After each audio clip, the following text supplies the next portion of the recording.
All right, cool creatures. Happy Thursday.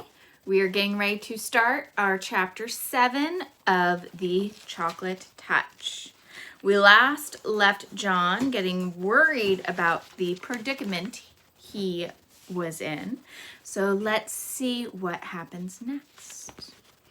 All right, boys and girls, Miss Plimsoll said, it is almost time for lunch. Clear up your things. Paint pots securely closed, brushes washed, paintings unpinned and laid out to dry, drawing boards stacked against the wall.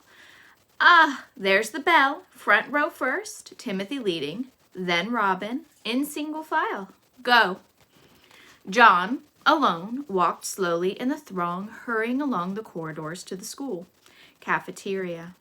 The school was proud of the cafeteria and the food served in it. The room was spacious and bright, with windows all the way along one side overlooking the playground and the playing fields beyond. The opposite side was wholly taken up by the shiny silver service counter.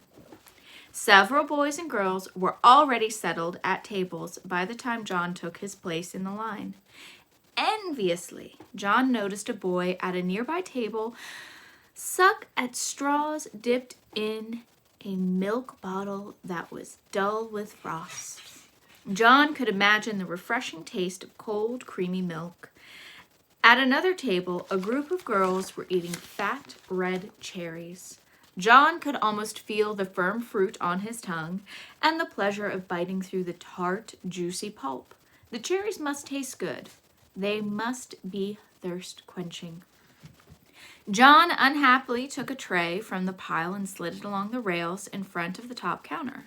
He put a paper napkin, a glass, and gleaming spoon, a knife, and a fork on the tray. It seemed hardly worth the while, but he felt that he might as well try the food and drink. Perhaps if I eat a different way, without letting anything touch my lips, he muttered, my lunch won't all change to chocolate. He was not very hopeful. What? Asked the boy standing next to him. Nothing, John said. I thought I heard you say something about chocolate. The boy said. I hope this is the day for chocolate cream pie, he added. That'd be super. On chocolate cream pie days of the past, John had been known to skip the main course so that he might spend all his lunch money on dessert.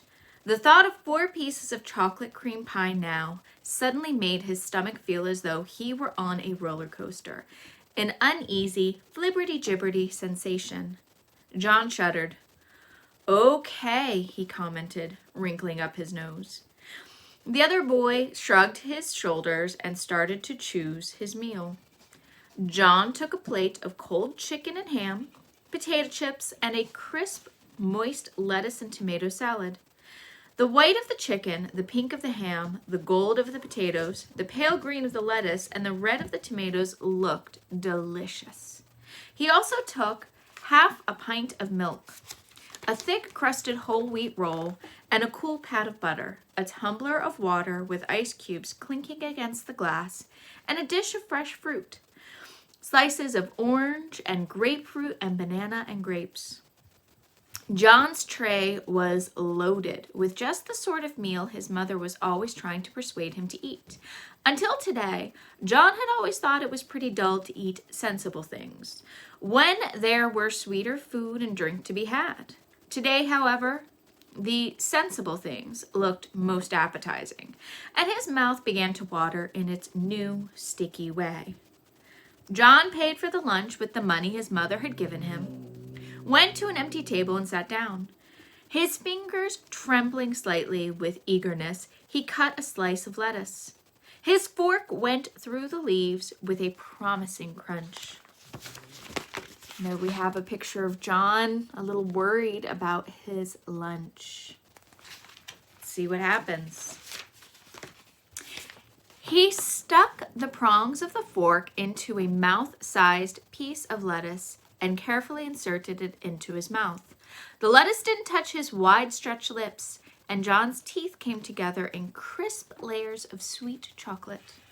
He took a small piece of potato chip, tilted back his head until he was looking straight up at the ceiling, and dropped the morsel straight down his throat. He felt it go down, a sharp fragment of sweet chocolate. He tried the milk, the ice water, the fruit. Every solid and liquid that he sampled was transformed as soon as it entered his mouth. Then he became aware of a shocking novelty that he hadn't noticed at breakfast.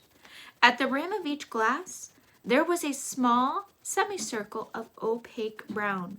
The bowl of his spoon and the prongs of his fork had become brown. As John watched, horrified, the areas of magic chocolate slowly spread until at last the glasses and the cutlery were all solid chocolate.